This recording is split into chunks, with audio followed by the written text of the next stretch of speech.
ভালোবাসার লড়াই, তিতলির ছায়া পেরিয়ে রাহিকে আগলে রাখবে কি রাহুল? হ্যাঁ বন্ধুরা, আমরা এমনটাই দেখতে পাব শুধু তোমারই জন্য সিরিয়ালের আগামী পর্বে।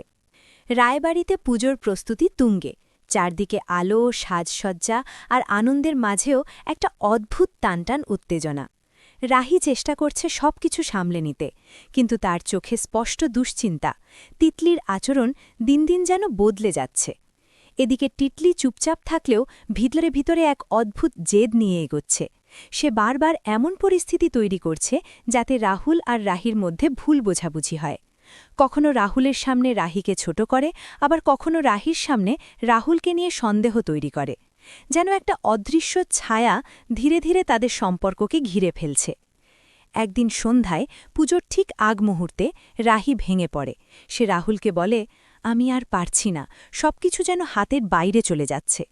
সেই মুহূর্তে রাহুল বুঝতে পারে এটা শুধু ভুল বোঝাবুঝি না, এর পেছনে কেউ ইচ্ছে করে সব নষ্ট করতে চাইছে। রাহুল দৃঢ় হয়। সে তিতলির সামনে দাঁড়িয়ে পরিষ্কারভাবে জানিয়ে দেয়, আমি রাহিকে ভালোবাসি, আর ওকে কেউ আঘাত করলে আমি চুপ করে থাকব না। তিতলি প্রথমবারের মতো থমকে যায়।